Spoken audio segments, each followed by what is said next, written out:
So hi guys, good evening. I welcome you all for the 5 editorials of the week series. In this initiative, we'll be identifying 5 important editorials which have come in the Hindu in the past 1 week, and we'll be discussing that with respect to mains point of view. So today we have identified another 5 editorials. So let us go for the discussion. So I'm happy. So last Sunday compare பண்ணும்போது நிறைய பேர் இருக்கீங்க. So comparatively நிறைய பேர் are staying back even after a long day. So that's a good sign. So let us quickly start the today's editorial. A lot of people are just seeing the video and leaving. Many of them are not revising, but it is not a good trend. So do the regular revision. Revisions ரொம்ப முக்கியம். I've already told a strategy. See the live video on Saturday and the previous video on Sunday. இந்த strategy பண்ணுங்க. நானும் அதுதான் பண்ணிக்கிட்டு இருக்கேன். இந்த video வேட்டையாடு விளையாடு மாதிரி கமலாசன் மாதிரி என் வீடியோ நானே கேட்டுக்கிட்டு இருக்கேன். Revision. So you also do that, okay? So with this note, we'll start. So the editorials. So this is the 24th edition. So today, the 5 editorials which you are going to see. One is regarding the Sedition 124A. We'll see the problems and with respect to sedition. The second one is regarding the capital fund devolution to the lower tier, federalism. We already discussed briefly in the last session, but if on the detailed, we will see with a few data. Next one is about the absurdity in the anti-defection law. Briefly I said, but in the detailed, we will see about the anti-defection law.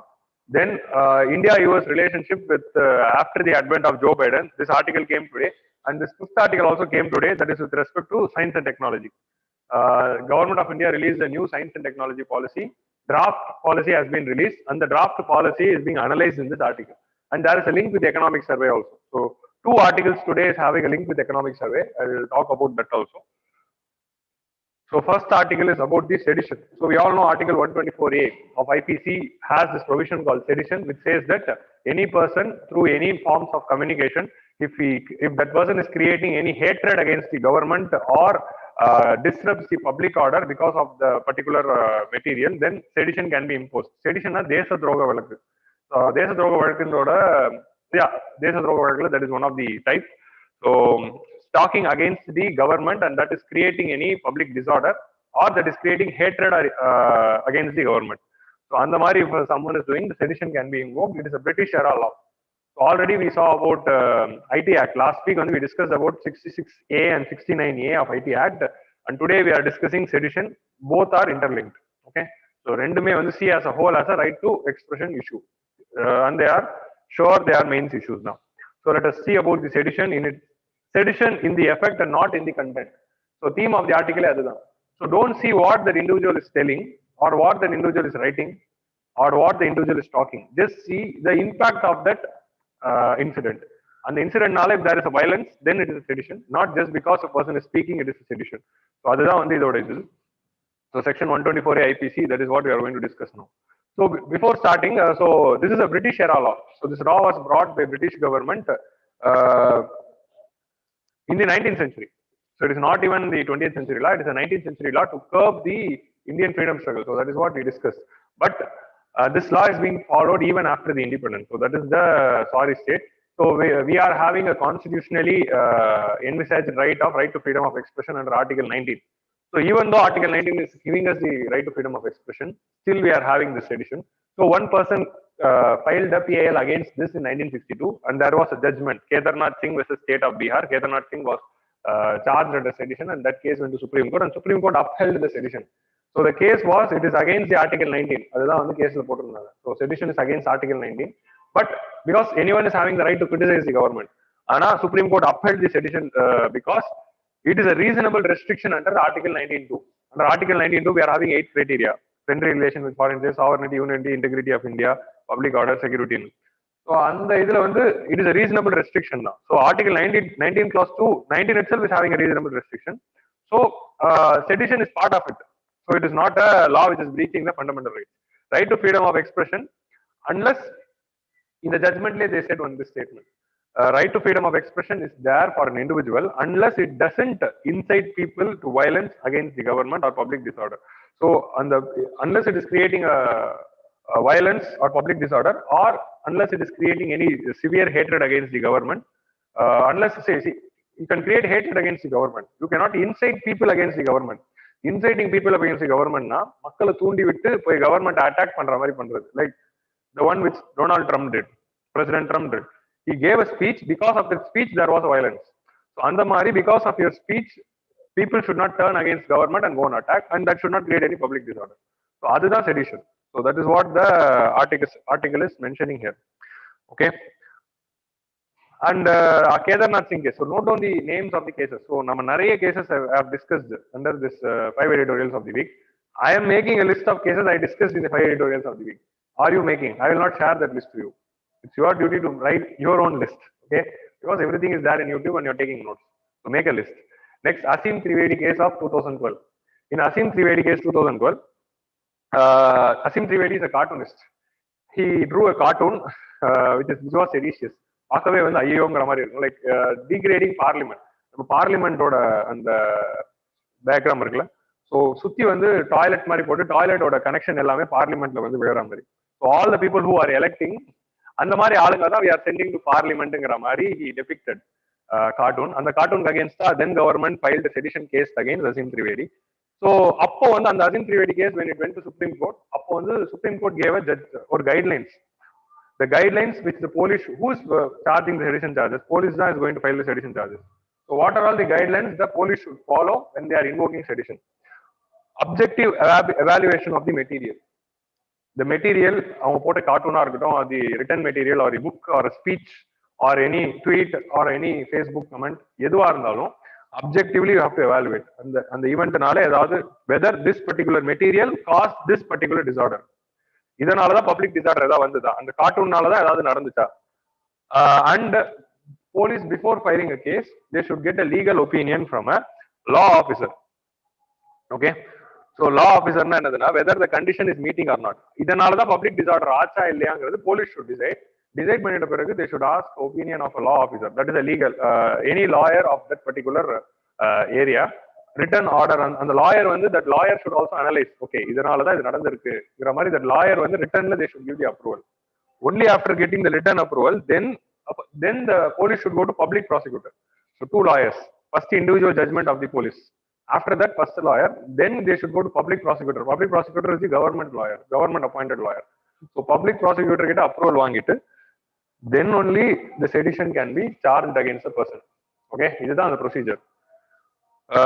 But this particular judgment of Asim Trivedi and this detailed guidelines are poorly being implemented. So sedition இருக்கணும், ஒரு கவர்மெண்ட்டுக்கு அகேன்ஸ்டா people will talk, அவங்களுக்கு அகேன்ஸ்டா action எடுக்கலாம். But the safeguards and protection, whether the real outcome has taken place or not, that should be checked. So that is what this author is talking here. So from 2016 to 19, the number of cases filed in the sedition increased by 160%. So இது ஒரு important data which we can file. இதுல இது எப்படி மட்டும் இதை மட்டும் எழுதக்கூடாது, number of cases which you are filing அது increase ஆயிடுச்சு, but conviction rate has fallen. 2016ல 100 பேர் seditionல கேட்டா 33 people will be getting convicted. But now if you are putting sedition on 100 people, only 3 people are getting convicted. So the conviction rate fell from ஒரு fancy number இருக்கு 33.3% to 3.3%. இது ஈஸியா ஞாபகம் வச்சுக்கலாம். Okay, so 33, so conviction rate falling na enaduna, sedition potachu, the court case is going to court is acquitting the person, telling that it is not sedition. So conviction rate na police enna case podala, but court should upheld. Court upheld only in 3 cases, matta cases alla they released. They recently nariya per release pannanga. So you can also see that. So the conviction rate is falling na, the meaning enaduna,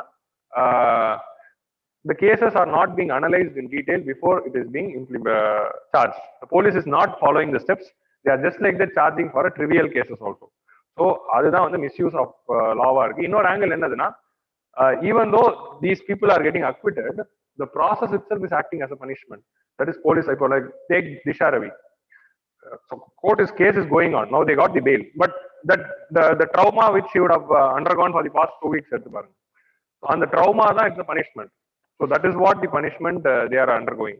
So அந்த மாதிரி ட்ராமாவெல்லாம் avoid பண்ணணும்னா right கேசஸ்ல ரைட்டா வந்து we have to go.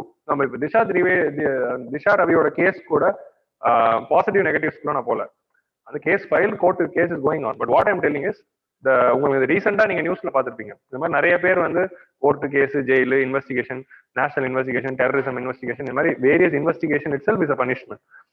So அதனால the process itself is becoming a punishment. We inherited this law from UK. But UK itself scrapped the sedition law in 2010.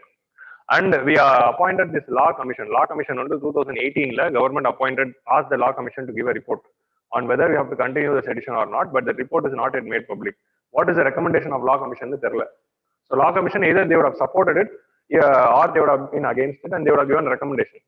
Or they would have given some detailed provisions. Other one, the public argument. What is the opinion of law commission, which they should be making public so that we are knowing what the procedure should be followed.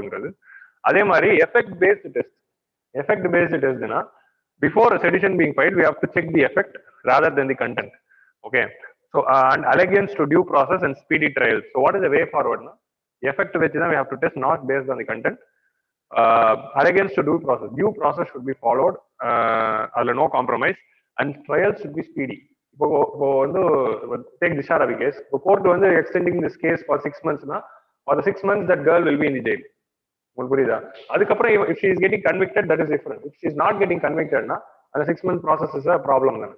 So, the speedy trials is also a way forward. So, sedition is but trials should be speedy. Or time limit.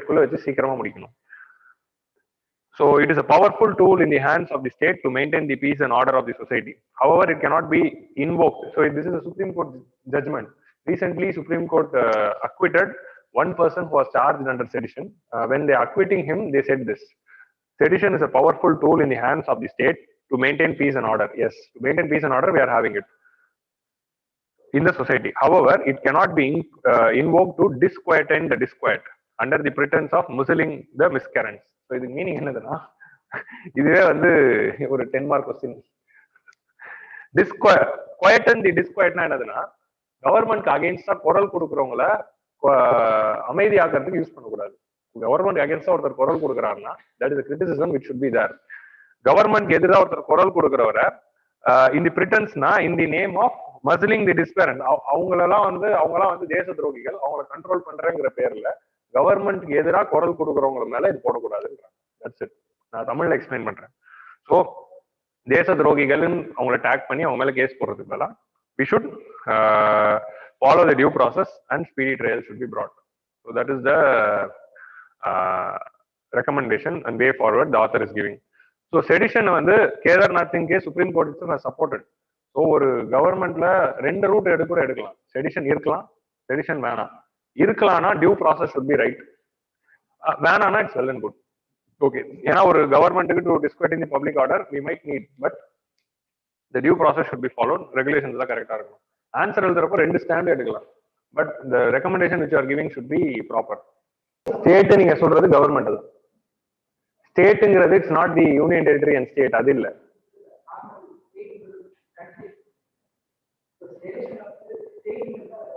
Government தான். சரி, அது against the ஸ்டேட்னு தான் இருக்கு, but ஸ்டேட்டுக்கு meaning வந்து government தான். Government and its institutions. So generally government and its institutions only is called as state. நம்ம இப்போ பொலிட்டிக்கல் சயின்ஸ் குள்ள போக வேணாம். இந்த ஹேக்ல ஸ்டேட் எங்க எது மீன் பண்றாங்கன்னா கவர்மெண்ட் அண்ட் இட்ஸ் இன்ஸ்டிடியூஷன்ஸ் தான். கவர்மெண்ட் அண்ட் இட்ஸ் இன்ஸ்டிடியூஷன்ஸ், அதுக்கு hates and hatred are a public disorder. That's it. So நீங்க வந்து எதை சொல்றீங்க, ஒரு நாட்டுக்கு அகைன்ஸ்டா பேசுறதா? அதுவும் வந்து it will be brought under the ambit against under the sedition. So நாட்டுக்கு அகைன்ஸ்டா பேசினாலும் at the end of the day that is what is நாடு, கவர்மெண்ட் தான் குறிக்கும் at the end of the day. உங்களுக்கு புரியலையா?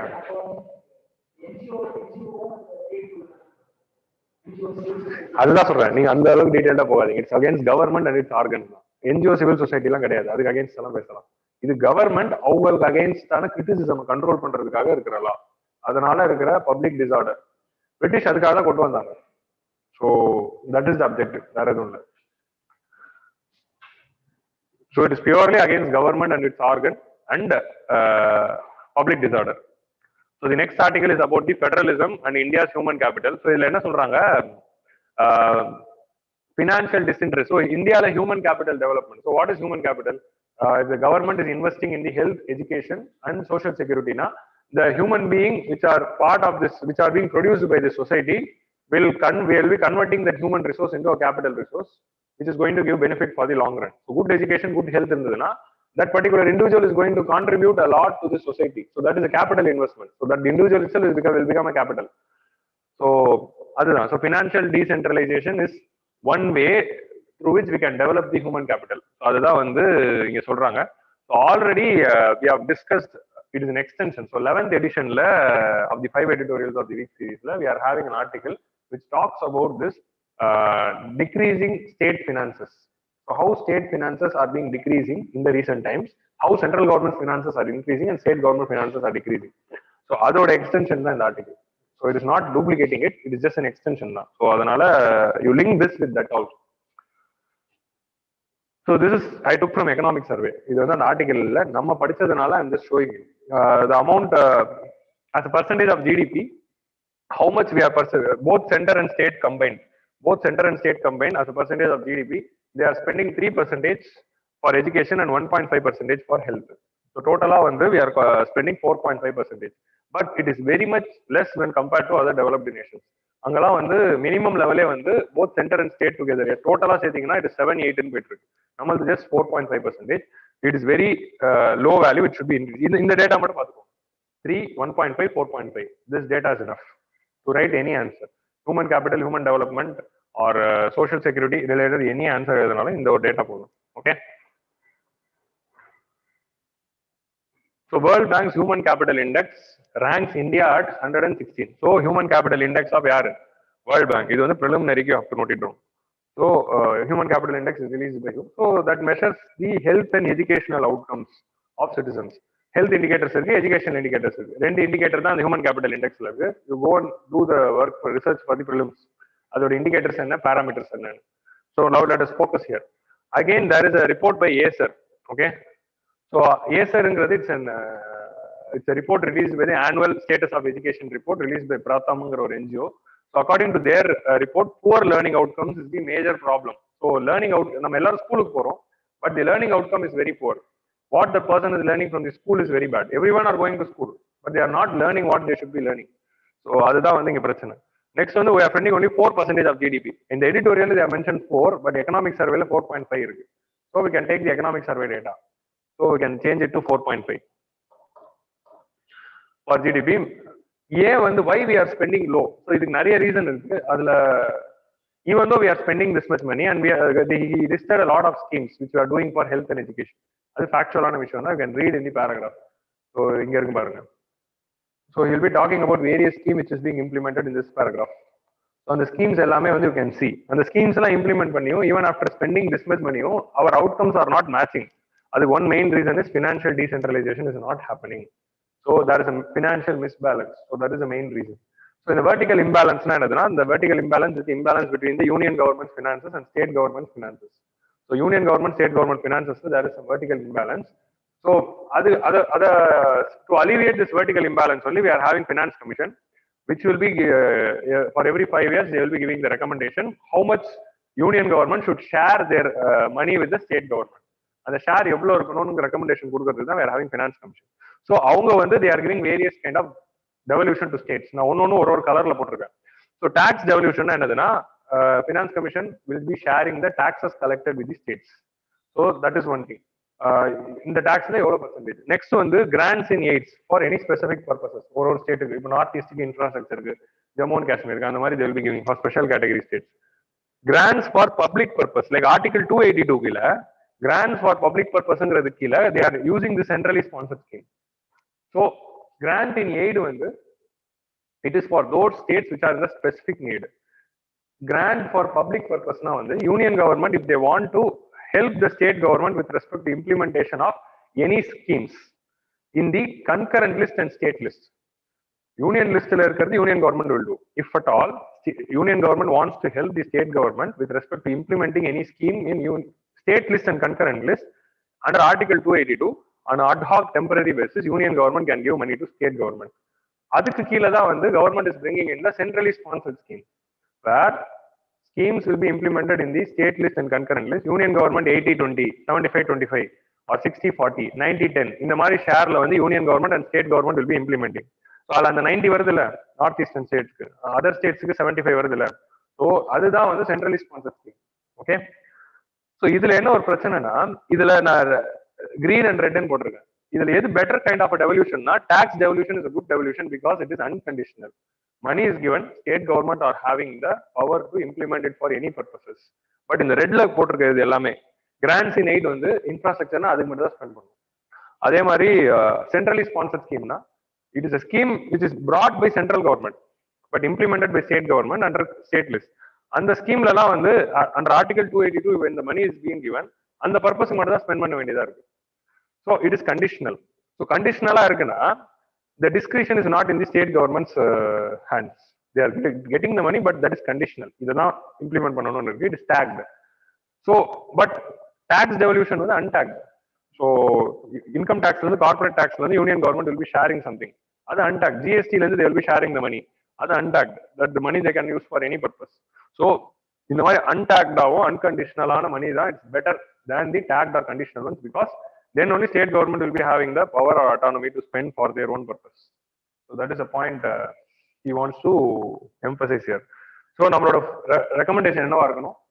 Tax devolution and unconditional devolution should be more and this one should come down. So next one is centrally sponsored scheme வந்து when the of the total devolution which is coming from union government to state government, centrally sponsored scheme மட்டும் 23% it is taking. Okay, under article 280.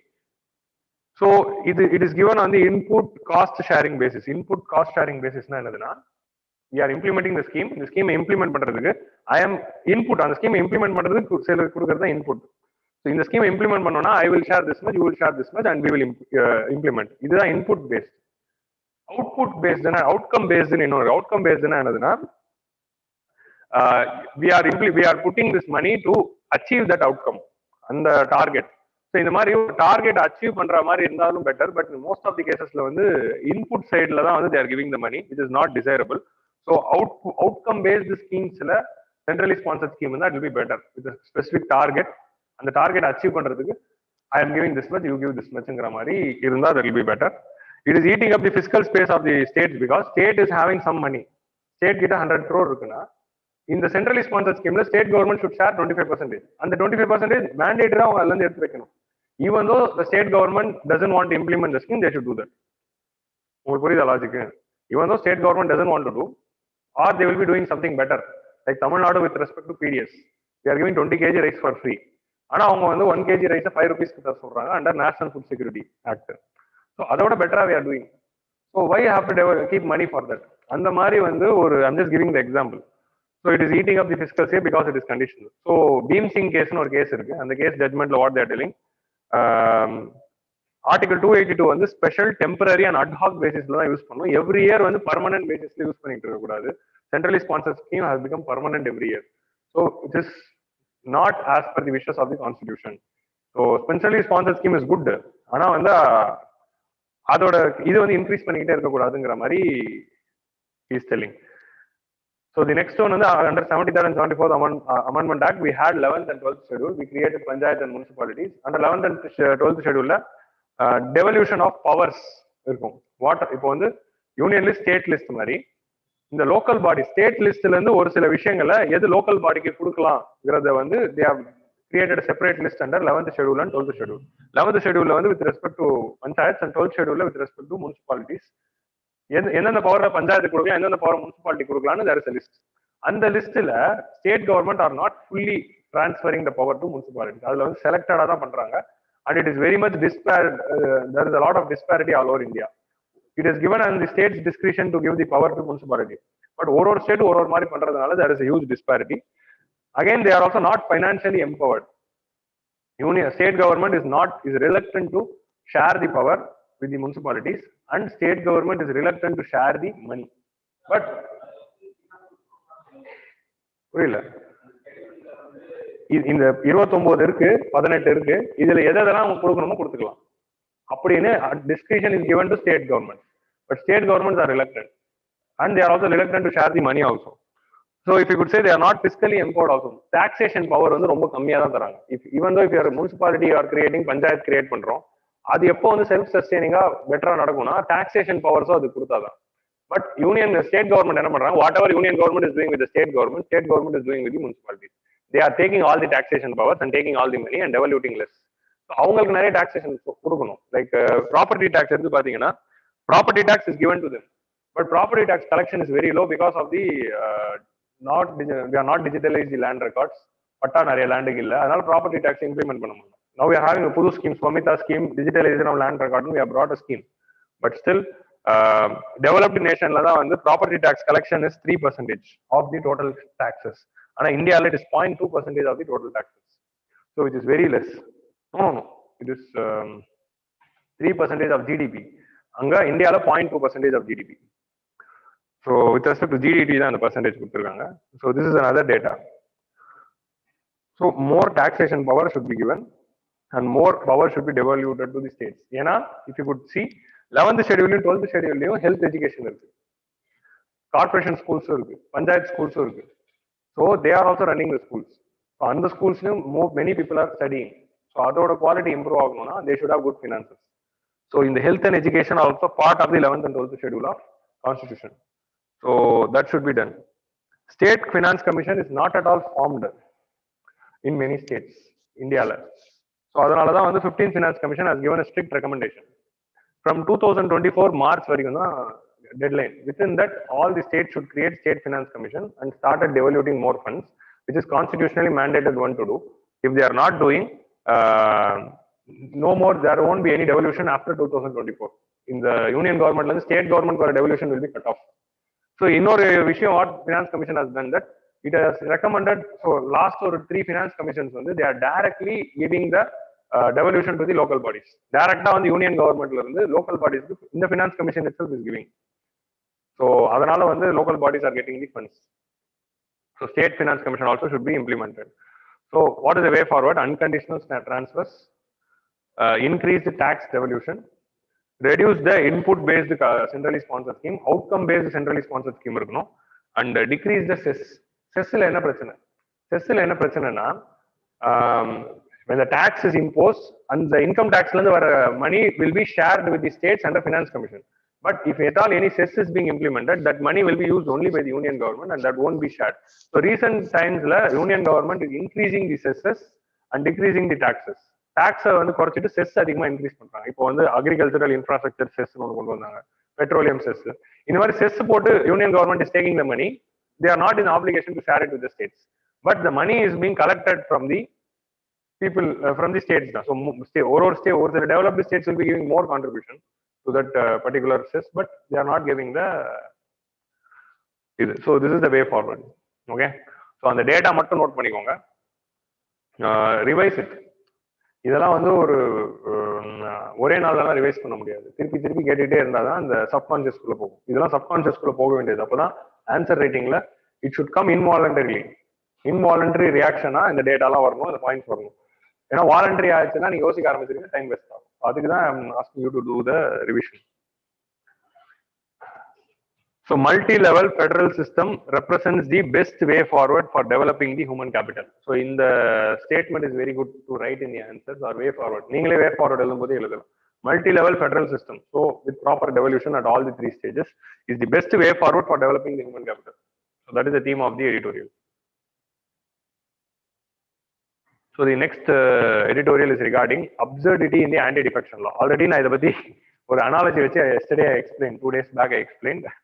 So what is anti-defection law? You know, நீங்க preliminary will be studying லக்ஷ்மிகாந்த்ல anti-defection law னு ஒரு தனி சாப்டரே இருக்கு. 69th chapter என்னோட புக்ல, உங்க புக்ல என்ன சாப்டர்னு தெரியல. ஸோ கட்சி தாவல் தடுப்பு சட்டம், ஒரு கட்சியில இருந்து இன்னொரு கட்சிக்கும் தாவாம இருக்கிறதுக்காக தடுப்புக்காக கொண்டு வரப்பட்ட சட்டம் தான் அது. அந்த GS paper to parliament, state legislatures are there, it is directly relevant there. So anti-defection law was brought for what? Defection should not happen, it was brought. கட்சி தாவல் நடக்கக்கூடாது. ஏன் கட்சி தாவல் நடக்கக்கூடாது? ஒரு MLA is having the rights to do whatever he wants, but ஏன் அதை நம்ம தடுக்கிறோம்? ஒரு எம்எல்ஏ வேணா இன்னொரு பார்ட்டிக்கு போகலாமே, ஏன் அதை தடுக்கிறோம்னா to ensure stability. Stability of the government means government should stay for 5 years. So இந்த மாதிரி கட்சி தாவல் நிறைய நடக்கிறதுனால what is happening, easily opposition party is able to make the members to defect to their party and they are getting the majority and they were forming governments which was taking place till 1980s in the various state governments. So அதை control பண்றதுக்கு தான் they brought this. But even after anti-defection law, it is still happening. Then what is the use of law? then there is a very big severe flaw in the law, and they have found ways to bypass the law. That is another thing. Law is having the flaw, and they have find the ways to bypass the law also. So இப்படி இருக்கும்போது we need to reform this law. So அதுதான் இந்த எடிட்டோரியலோட theme. Defection and planned defeating. We saw planned operation in the Puducherry has exposed the absurdity of the anti-defection law. Not only in Puducherry, in Goa, Uttarakhand, Arunachal Pradesh, Madhya Pradesh, successfully it was Karnataka. Successfully it was implemented. Failed attempt on the Rajasthan and Maharashtra, failed attempt. But still attempt was done. So almost 7 states la paathutom. Now 8th we are seeing in Puducherry. So in the மாதிரி planned government is being defeated because of the even after the having anti-defection law. This takes away the agency. So what is the philosophy now? Representative form of democracy's philosophy means, so we are having legislators. So legislators are MPs or MLAs. Okay. So why we are having MPs and MLAs? So they are being elected by people, and they should be accountable to whom? Okay, they should be accountable to people. So people are electing them, they should be accountable to people. In turn, from these legislators, we are selecting the executive. Okay, this executive is accountable to legislatures. So executive is accountable to legislatures who are accountable to people. So indirectly, executives are responsible to people. In this, this is the parliamentary form of government or representative democracy. So where people are being represented by legislatures who are ensuring accountability from the executives. Now, what is happening because of anti-defection law? The agency from the MLA and MP is being taken. So, which means that MLA or MP should act only on the advice, guidelines given by the political party. So, an MLA is expected to do two things. So, what an MLA should do, MLA or MP? Whenever they are taking any law is being brought or taking any decision in the parliament or legislature, they should be reflecting the wishes of the people of his or her constituency. Like what the people in that constituency people might not, Punjab constituency people might not wish the formula. Okay. So, Angarkar legislator should ask those farmers. But Madhya Pradesh farmers might support them. So, and the MP he can support. Other than I'm just telling. Punjab MP should not support. And the they should reflect the will of the people. That is representative democracy. And those MPs and MLA should make the government accountable. So, in the system. So, first one, the will of people. Second, another in certain cases, that MP or MLA will bring in his or her own discretion and should bring in the discretion and make a decision with the public interest at large. So, public interest at large mind la they might also take certain decision as a legislator. So, in the rendu da mind la vechikittu pannano. But in the anti-defection law la enna pannom இந்த மாதிரி cross voting நடக்கிறதுங்கிறதுனால அதை control பண்றதுக்காக a person should not vote against the party linesங்கிற மாதிரி கொண்டு வரணும். So when this is a stability issue, na அதை நம்ம understand பண்ணிக்கணும். எப்போ இது ஒரு stability issue na when there is a no confidence motion, அப்போ a person can vote on the party lines, should vote on the party lines, and அப்போ stability we can ensure. But this is being brought for all the laws. வெறும் no confidence motion or confidence motion மட்டும் இதை வச்சிருந்தா you could have ensured stability. But now what happened? The recent trend என்னன்னா எல்லா லாஸ்க்கு இதை கொண்டு வந்தாங்க. You are bringing in for all the legislature. இப்போ when Nehru brought a Hindu court bill, Congress people defeated it. Okay, Nehru and Ambedkar introduced. Ambedkar was the cabinet minister of Nehru. So Ambedkar brought the bill. Nehru was supporting the bill, but Congress people defeated it. So government oda bill Congress was defeating when Congress was having 400 members in the parliament. So அதுதான் representative democracy. So where இங்க party lines la illama and the bill la Congress member பிடிக்கலன்னு they were rejecting. So that bill is a very good bill. But நான் என்ன சொல்ல வரேன்னா same party member rejecting. So what happened to Donald Trump? When there was an investigation trial against Donald Trump, the members of the Republican Party voted against him. 8 members have voted against him. So that is how the representative democracy will function. So இப்போ என்ன it is taking will of the people and அந்த individual agency எடுத்துக்கிட்டு they are making legislature responsible to parties. So in the accountability is getting broken and the responsibility is going to the parties. So this is the main flaw of anti-defection law. Maybe in the exam in the diagram you can give the schematic while writing the answer. So clear in the structure. This is a flaw. In the flaw they will be discussing. So it takes away the freedom of the MP MLA voting based on the judgment against the concept of representative democracy. Okay, and making him representative to agent, representative or agent to party. ஒரு political பார்ட்டியோட ஒரு ஏஜெண்டா தான் அவர் செயல்படுறாரு தவிர not representing the people. So that is a problem. Legislators are accountable to people, governments are accountable to legislators, so that is being broken. So these are our legislators should vote. Legislators are representatives of voters, so vote according to the people's wishes or exercise judgment with the greater public interest in mind. But இது ரெண்டும் நடக்க மாட்டேங்குது. Independent decision of MP and MLA வந்து, so இப்போ now what is happening? இதோட philosophy வந்து representative democracy எப்படி இருந்ததுன்னா, an MP and MLA will either vote based on the people's wishes or in the larger public interest. If people are not satisfied with that particular MP or MLA's decision, when he is standing for next election, they will defeat him or defeat her. So இதுதான் வந்து representative democracy. This is how it is working. So now what is happening? So that is what it is. Voters will be deciding to reject during the re-election. So இப்படிதான் வந்து it should go. But the opposite is happening. And the US Senate example or Hindu code bill or old example, out of the era example I'm just giving. Okay. But no action is taken on those 7 MLAs. If India they would have disqualified those people who are Republican MPs under anti-defection law. But and those people who voted against Trump, they didn't take any action. They were still in the party. So that is a problem here. So Constituent Assembly was preferred. There was an option for the Constituent Assembly either to prefer presidential form of government or parliamentary form of government. So parliamentary form of government provides accountability to of the government. Government is accountable. Prime Minister is answerable to Parliament. Okay, and they are answerable to people. But accountability is, but there is no stability, because if there is no majority, the government will fall.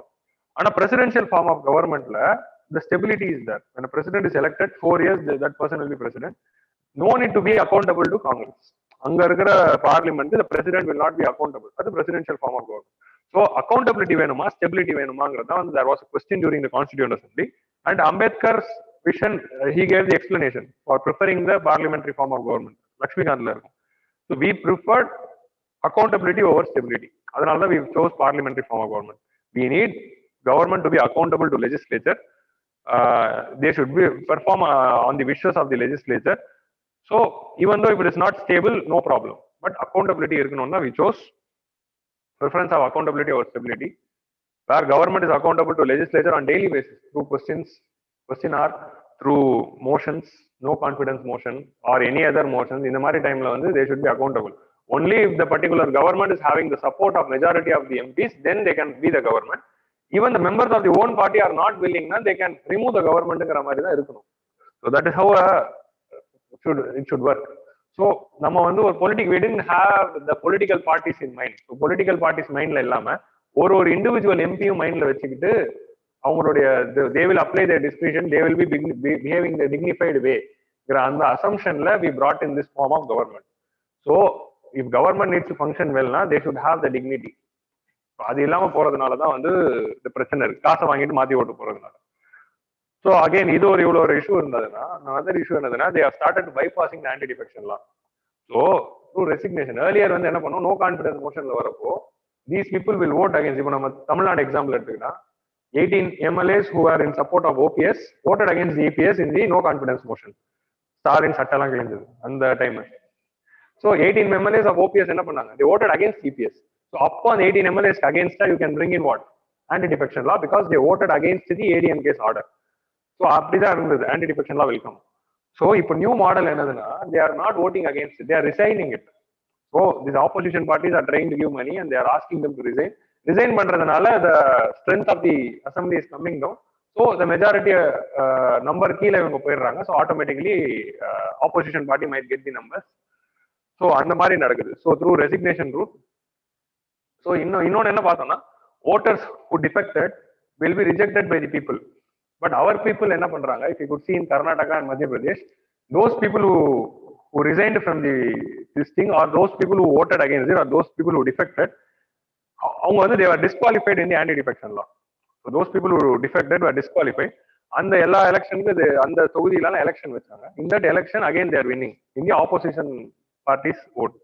So Karnataka and the defect they resigned from Congress and they voted against Congress and Janata Party. So after the new election, they stood for BJP and they are winning the election. So people are not rejecting them. So in people itself, people side itself, there is a flaw.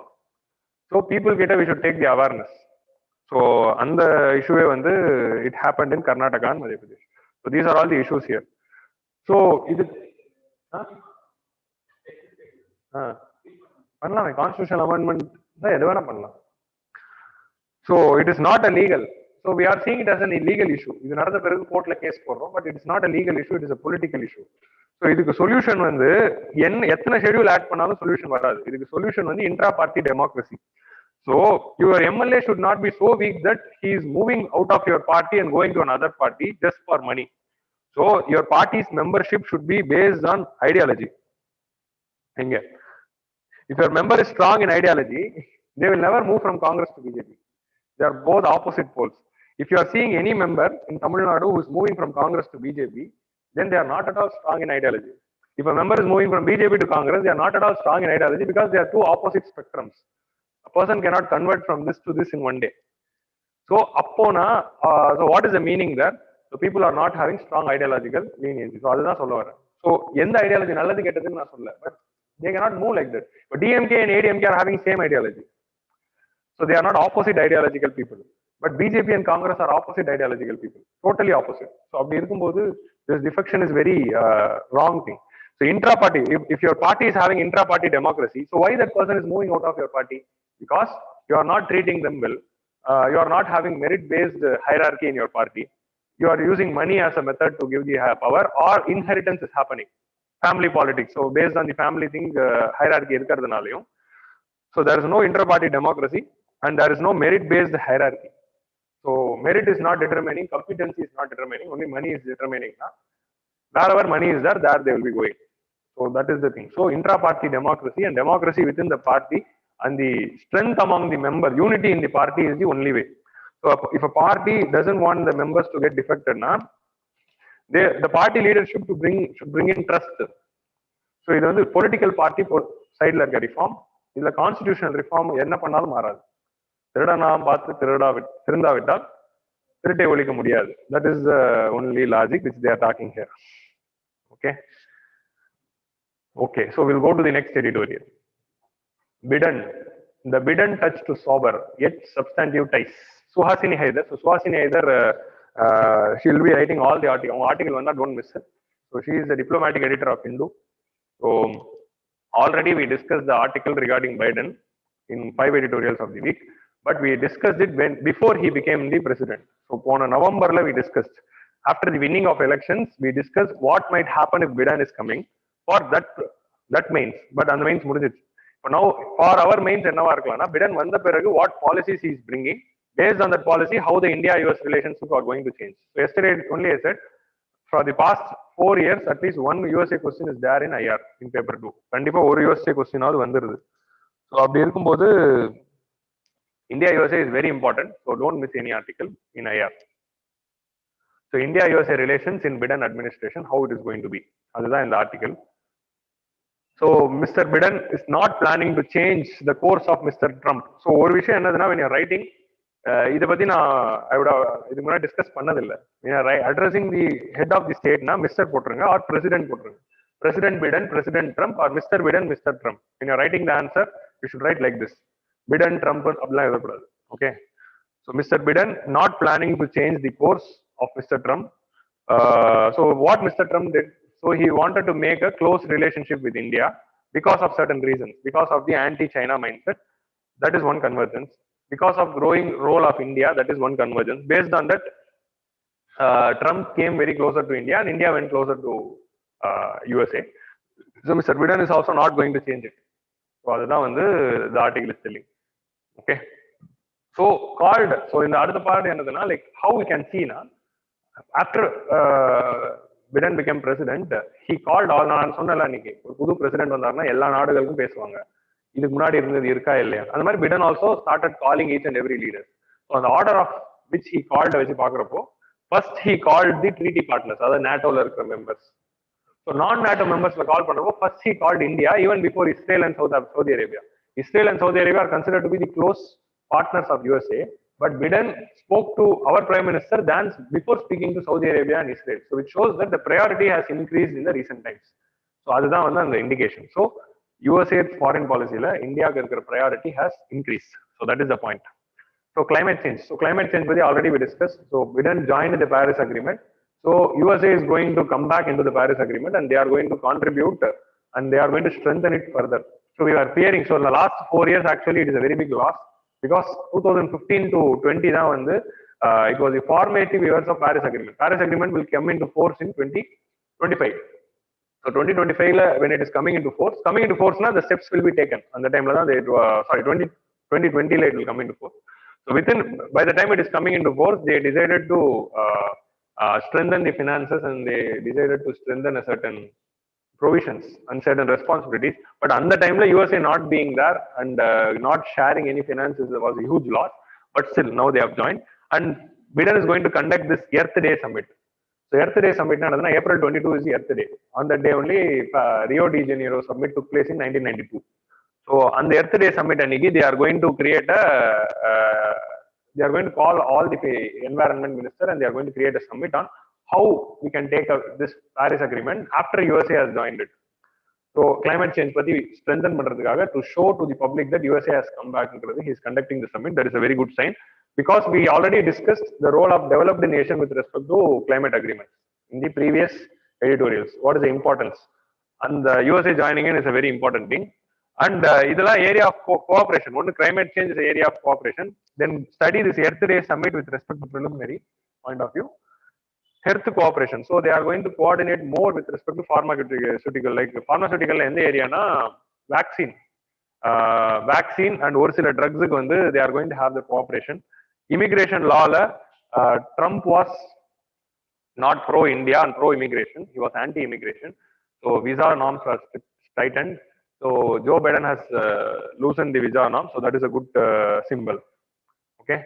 So H4 people also will be allowed to work as a new intervention. So that is these are all the areas where the convergence are going to take place. So next, with respect to China. So with respect to China, we had this LAC issue. When there was this LAC issue, Trump was the president. So USA told that USA will provide moral and material support to India if India is in a stress. So unofficially, what they are telling, USA warned India with the help of satellite image that China is crossing the border. So the first warning we got from USA. China also criticized USA for interfering in this issue. So USA will provide moral and material support. And the relationship was USA was with India during this issue, and they also strengthened the Quad, and we also invited all the Quad members for Malabar exercise. So they are not same, they are not interlinked, they are two different things, but the members are common. So Quad members were invited. Till last year, we didn't invite Australia to join Malabar exercise. So this year only we invited Australia to join. Explicit, it should not be anti-China. We discussed this in another editorial. So now we openly we called Australia and we conducted the Malabar exercise, which shows that China. So both of the nations are having the anti-China attitude. With respect to USA, they are seeing China as a strategic competitor in defense, trade, and technology. So defense level, trade and technology. Moon area USA seeing China as a strategic competitor. India is also seeing them as the same, as a strategic competitor with respect to defense, trade, and technology.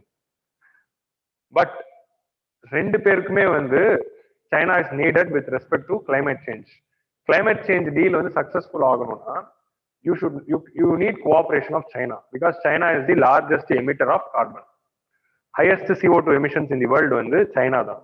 So second the USA. So when China is the largest emitter of carbon, you cannot implement anything in the climate change without the cooperation of China. So both for India and USA, China should also be cooperating there. So in the Mario dichotomy, either we have to balance together. Even though we created Quad and we had this anti-China mindset, with respect to climate change, we should try to bring in China so that then only it will be complete. Other areas. So other areas of issues. Next is the issues. Supply chains resilience initiative. Who all started it? India. India, Japan, and Australia. To reduce the dependency of China. All the three nations are hugely dependent on China for the supply chain for any industry. especially with respect to pharmaceuticals, but in general for any industry. So, on the supply chain resilience initiative, US didn't join. What USA is telling, USA is planning to strengthen their own supply chain. அவங்களும் ஒரு ஆத்ம நிர்பர் மாதிரி they are talking something. என்னதுன்னா, we will be reducing the import dependence. ங்கிற மாதிரி ஒரு stance வந்து USA is also having.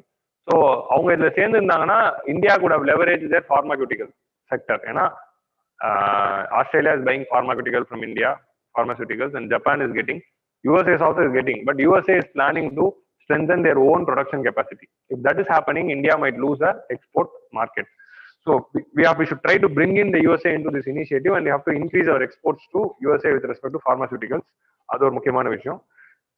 Next வந்து human rights. So Trump was not bothered about the human rights.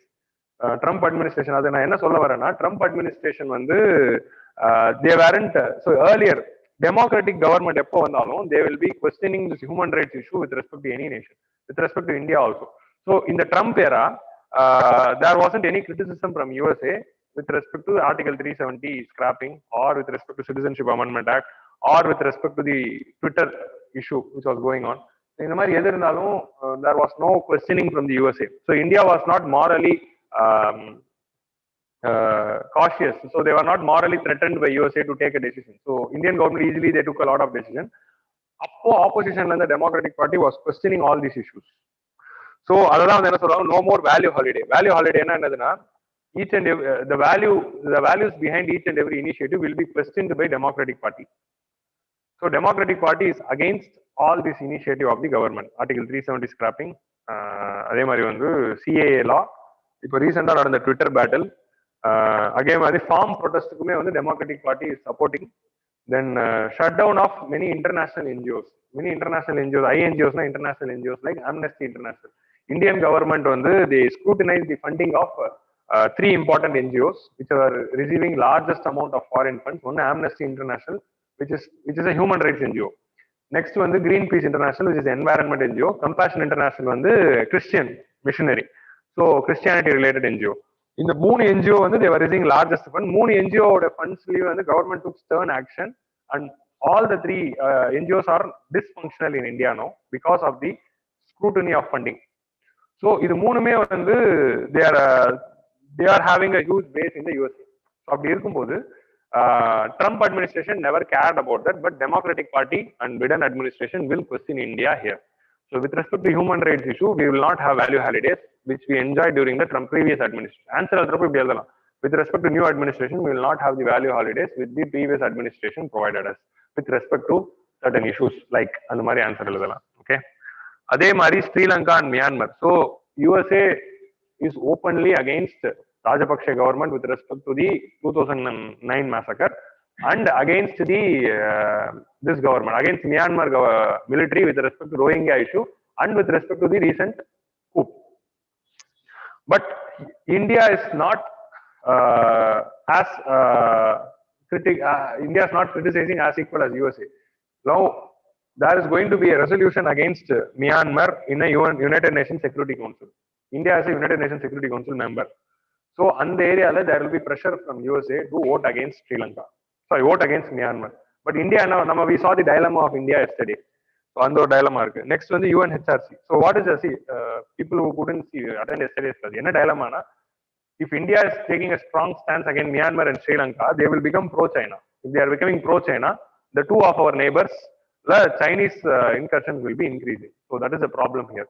So we should not be like that. We already experienced the setback with respect to Taliban, and the Mari another problem should not come.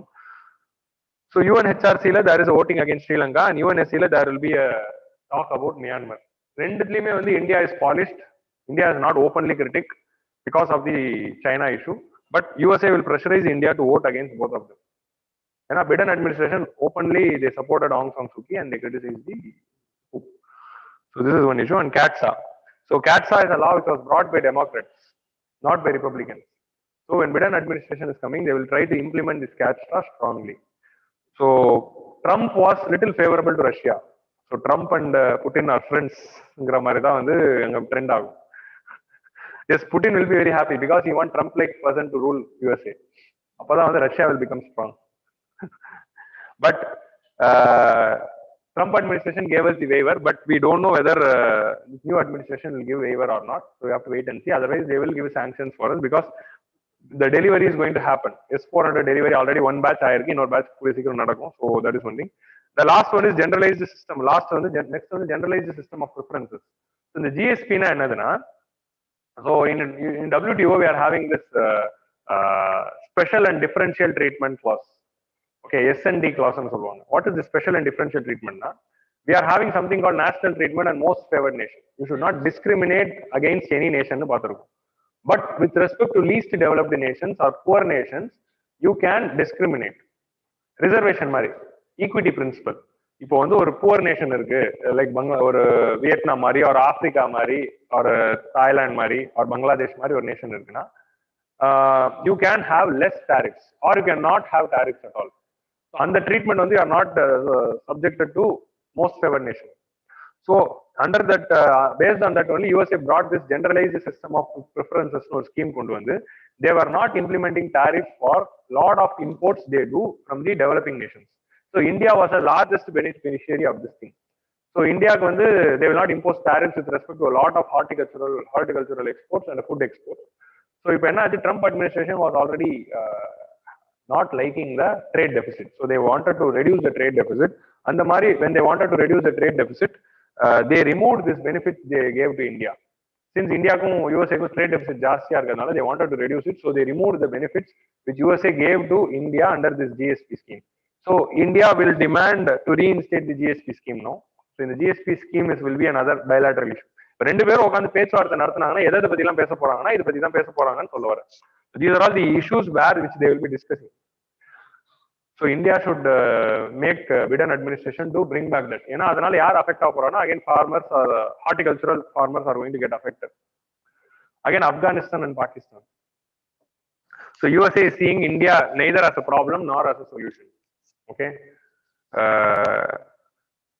So அது meaning என்னன்னா, India வந்து அதுல வந்தாலும் பிரச்சனை இல்லை, வரலனாலும் பிரச்சனை இல்லை. யூஎஸ்ஏக்கு வந்து வேற பிளான் இருக்கு. They are moving out of Afghanistan. So after this Afghanistan, in order to contain Taliban, after they move out of Afghanistan, in order to contain Taliban, they need the support of Pakistan. So the cooperation with Pakistan will be continuing.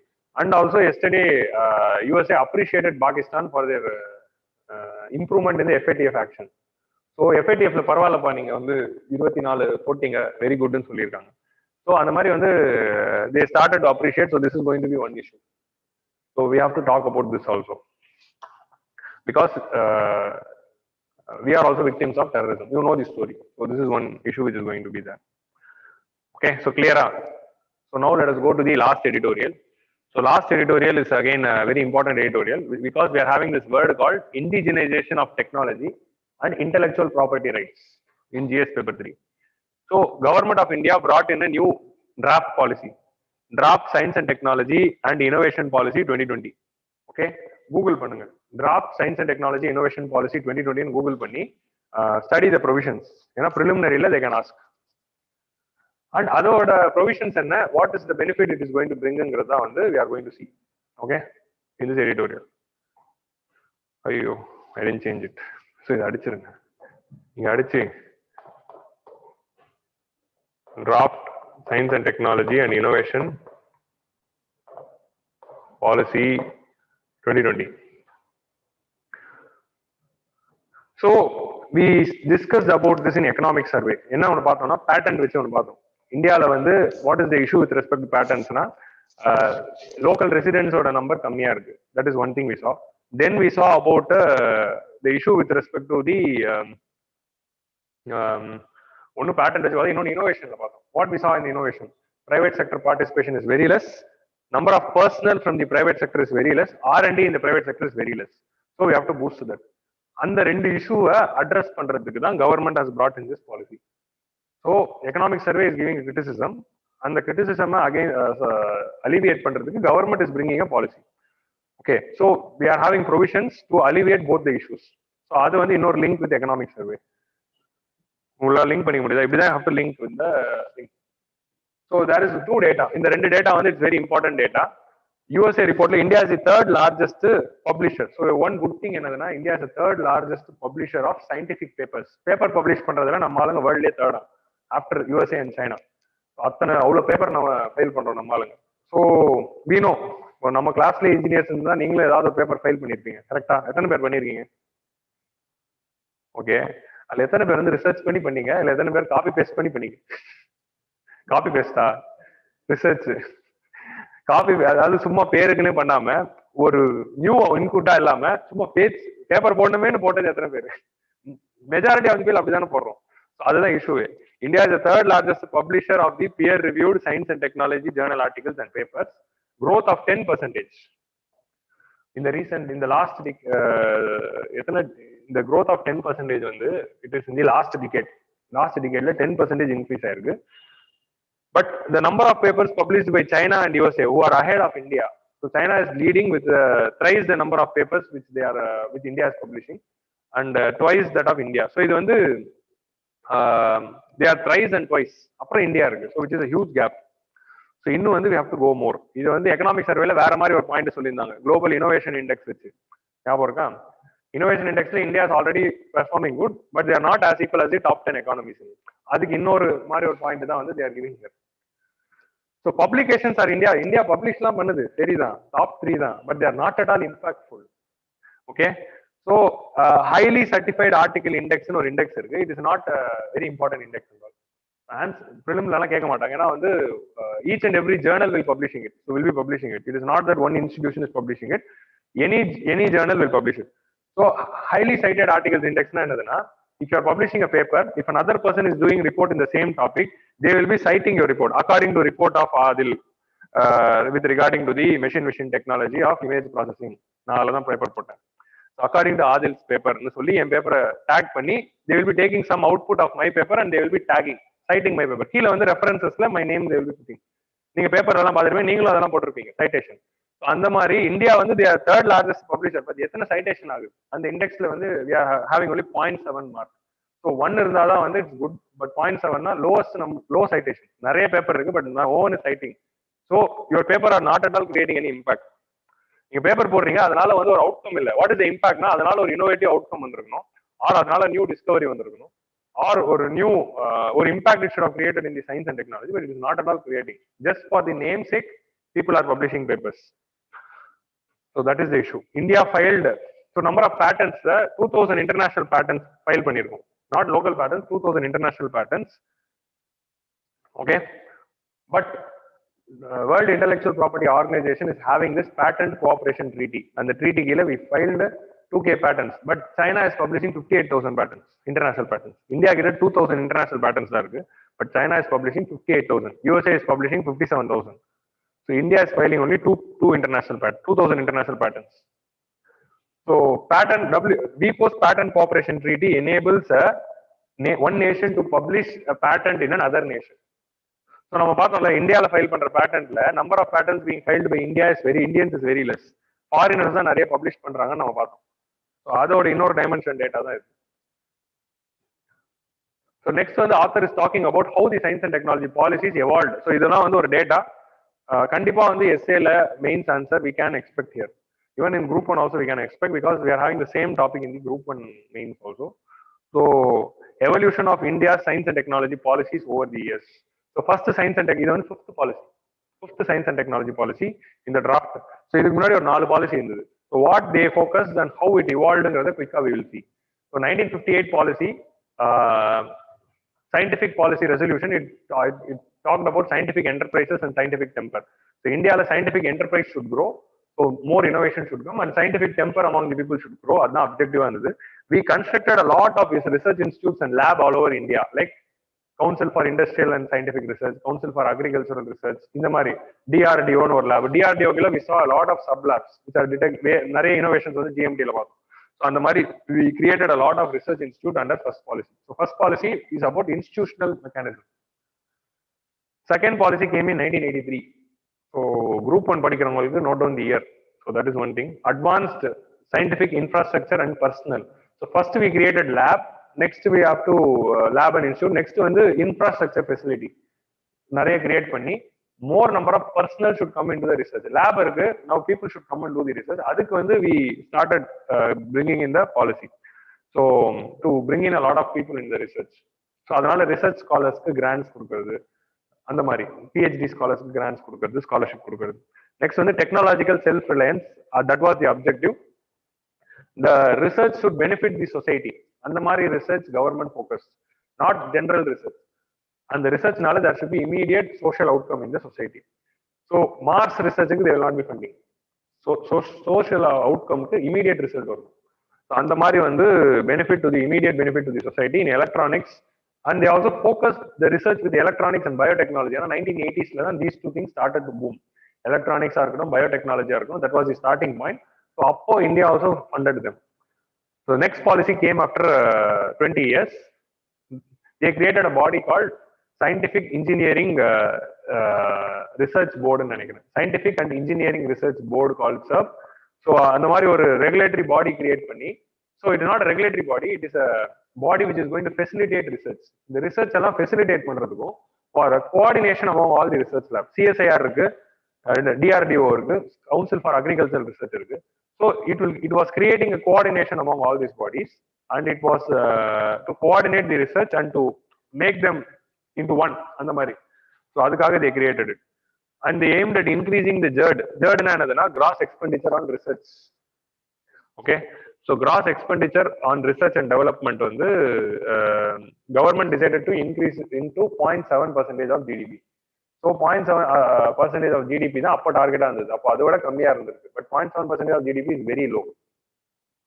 Then the fourth policy came after 10 years in 2013.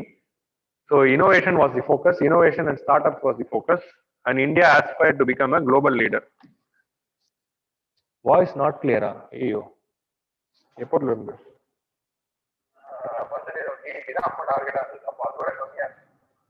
Okay. Okay, முடிய போகுது. Okay. I know இது ஏன்னா வந்து battery நான் வேற எதுவும் இல்லை, long டேல. ஸோ இது வந்து we are planning to move ahead. So we'll come back. முடிய போகுது, லாஸ்ட் பாயிண்ட் தான். இன்னும் அந்த few points தான் இருக்கு. We'll finish in 5 minutes. So top 5 global leader India emerge ஆகணுங்கிறது was the aim of that particular policy. India should emerge as the top 5. Innovation and startup was the focus, and international collaboration was encouraged. அப்போதான் வந்து India joined the Large Hadron Collider project. Large Hadron Collider is the God particle, Higgs boson particle research, which is an underground collider which is in the Europe. And the particle, and the research India took part. India gave funding and India took part there. அதே மாதிரி வந்து ITER, International Thermonuclear Experimental Reactor. It is a reactor which is being constructed with the cooperation of many nations for nuclear fusion. Nuclear fission we know, and we are having a lot of reactors, but nuclear fusion we are not having any reactor. So on the nuclear fusion ko reactor kondu varanungiradha idoda aim. So adula also India joined. So India started joining the international collaboration. So this is the evolution. So evolution of the science and technology policies of India. This can also be a mains question. So for prelims they can also ask with respect to chronology. So that is one potential. So draft 2021 policy. It is being brought. இதோட aim என்னதுன்னா decentralized, evidence driven, bottom up. Decentralized bottom up னா கீழ இருந்து they are bringing up. So மேல ஒரு policy decide பண்ணி இதுதான் going to implement all over India ன்னு இல்லாம requirement at the societal level, requirement at the local level. அதை வச்சு will be focusing the boost innovation. Bottoms up, experts driven. So experts will be part of it, and inclusive policy. So we are going to include various sectors and various gender also. இதுல என்ன பேசுறாங்க, more women participation should be there. நாம இது வந்து ஒரு கிரிட்டிசிசமா economic சர்வேல பார்த்தோம், ஞாபகம் இருக்கா? நம்பர் ஆஃப் உமன் இந்தியாவில் லோவா இருக்கிறதுனால தான் இட்ஸ் நெகட்டிவ்ல பார்த்தோம் இன் தி பர்சனல்ல. So number of women scientist improve பண்றதுக்கு we are having a provision in this. So அதான் inclusive. So double the number of personnel and R&D researchers in the private sector. அதுதான் இதோட aim. Private செக்டர்ல double பண்றது தான் aim. So that was the criticism in economic survey. அதுதான் aim இல்ல. Double the gross expenditure in R&D. So இப்ப பாத்தீங்கன்னா நம்ம பார்த்தோம்ல ஜெர்டு வந்து இந்தியாவில வந்து அப்போ 0.7 இருந்தது, அதுக்கப்புறம் 0.6 ஆயிடுச்சு. பர்சன்டேஜ் ஆஃப் ஜிடிபி தானே. ஸோ ஜிடிபி பர்சன்டேஜ்ல அது குறைஞ்சிருக்கு. ஸோ சைனால வந்து 2%, இஸ்ரேல்ல வந்து 4% வந்து ஜெர்டு. ஸோ எக்ஸ்பெண்டிச்சர் ஆன் R&D வந்து 4% ஆஃப் ஜிடிபி இருக்கு. நம்மளது வந்து 0.6 தான். So we saw 3% of GDP today. Health education பார்த்தோம், இப்போ இது பார்க்குறோம். ஸோ எமர்ஜ் இந்த டாப் 3. முன்னாடி டாப் 5 இருந்தது. Now top 3 scientific players of the world we should emerge. So that is the aim. One nation one subscription. இது வந்து government இதை விட மாட்டாங்க போல. ஒன் நேஷன் ஒன் சப்ஸ்கிரிப்ஷன் தான் என்னதுன்னா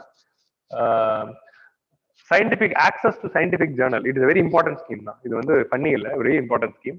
access to scientific journalலாம் என்னதுன்னா, இப்போ நீங்க வந்து AIEEE சப்ஸ்கிரிப்ஷன்லாம் நீங்க கேள்விப்பட்டிருக்கீங்களா? if you want to access journal, it is not free. You can just read the abstract. அது access பண்ணனும், you have to pay money. So இப்போ ஃபார் எக்ஸாம்பிள் நான் படிச்ச I am from Velammal engineering college. என் காலேஜ்ல வந்து they subscribe. அதை subscribe பண்ணி எல்லாருக்கும் ஆக்சஸ் கொடுத்தாங்க. So my college is doing the subscription. அதுக்கு லேக்ஸ்ல they should be paying the fee. So அந்த மாதிரி இந்தியாவில் ஒரு சயின்டிபிக் இன்ஸ்டிடியூஷன் என்ன பண்றாங்க, ஒரு லெவல்ல தனித்தனியா சப்ஸ்கிரைப் பண்ணிக்கிறாங்க. They cannot subscribe all journals. புரியுதா?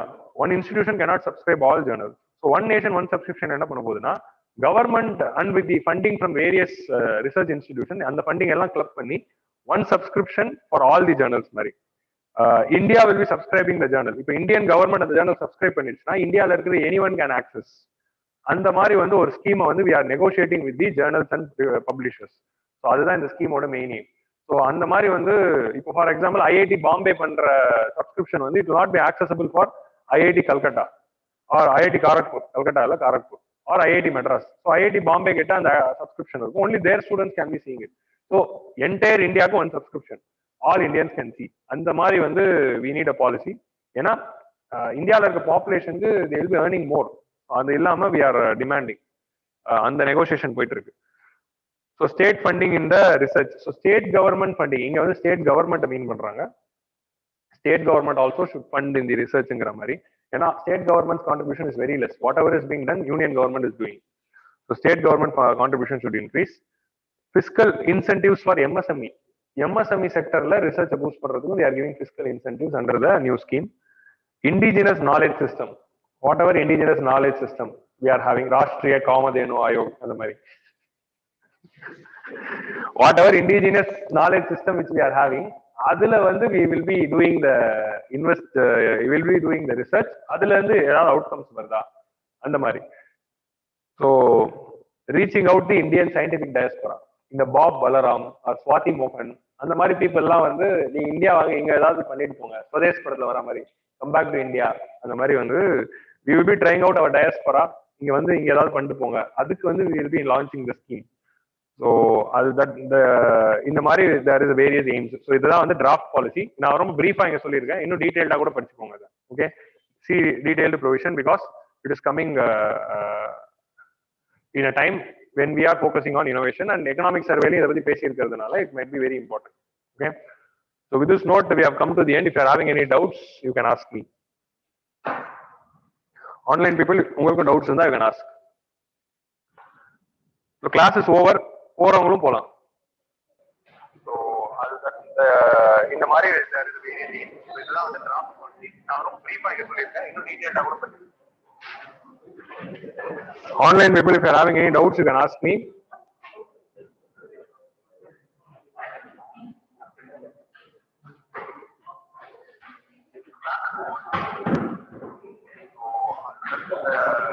உங்களுக்கு ஏதாவது டவுட்ஸ் இருக்கா?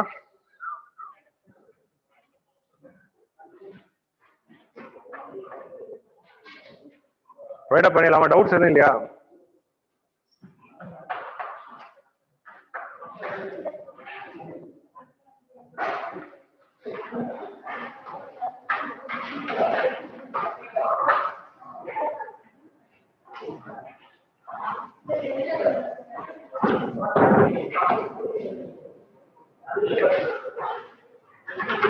Okay, thank you Karthik, thank you Hamsa. Okay, keep following. Thank you.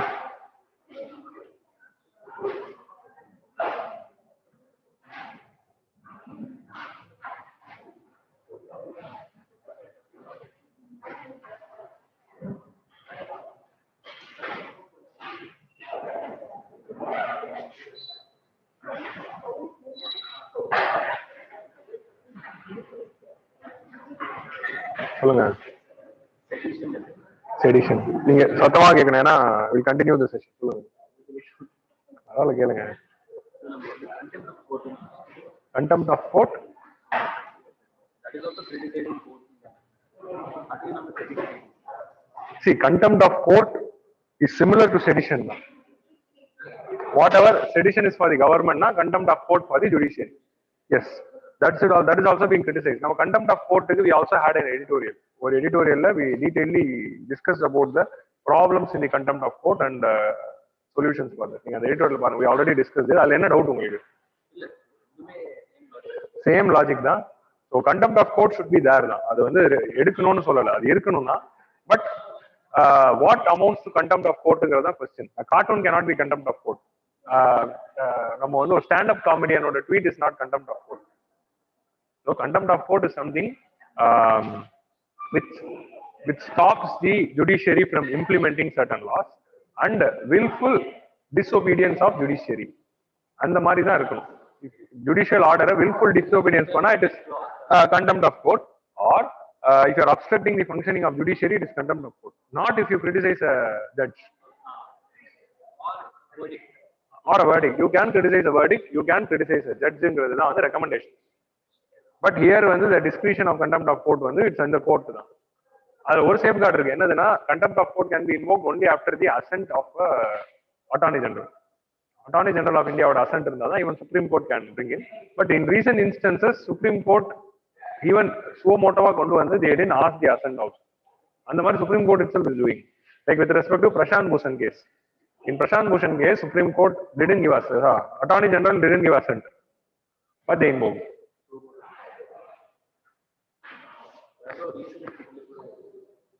So actually, CAA. See, recent contempt of court one is Prashant Bhushan. Another thing is that stand-up comedian, Kunal Kamra. They should not take the jokes seriously. There is a judgment of Supreme Court. If you are not liking the book, don't read it. If you are not liking the tweet, don't see it. Same thing applies to Supreme Court also. The editorial part, contempt of court law need but this contempt of court argument. So sedition also has this clause, right? Yes. Sedition explicit in the law we are not having a clause. The Supreme Court gave the provision in the Asim Trivedi case and the consent of the judicial officer and public prosecutor. Contempt of court act contempt of court is a constitutionally empowered thing. The judicial independence we can ensure. But what amounts contempt of court world full US is having, UK is having. But criticism against judge and judgment is not contempt of court world convention. But India we are implementing that for that also. That is the criticism. Judge we can criticize or judge or actions we can criticize. Yeah, verdict. இப்போ நம்ம ஊர்ல ரீசெண்டான இன்ஸ்டன்சஸ்ல ஜட்ஜுக்காக தான் வந்திருக்கு. So Kunal காமராக்கு ஒரு பிக்சர்னால வந்தது, again cartoon மாதிரி. பிரசாந்த் பூஷனுக்கு judge CJI criticize பண்ணதுனால வந்தது.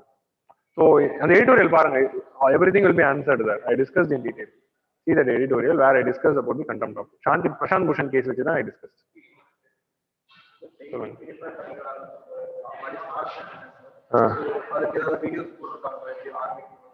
How to read newspapers? I have made a video.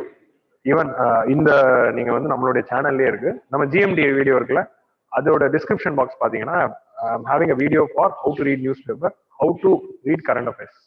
ரெண்டுத்துக்கும் நானே வீடியோ போட்டுருக்கேன் பாருங்க. If you have any doubts you can ask. Yeah, thank you.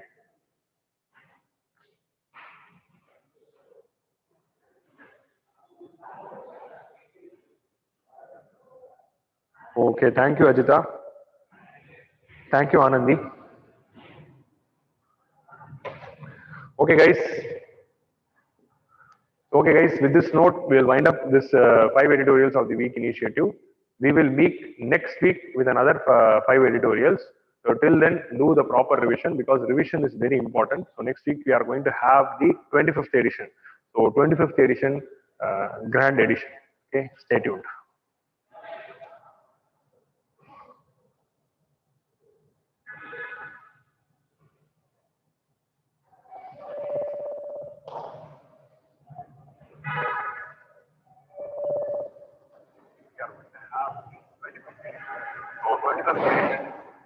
Grand edition.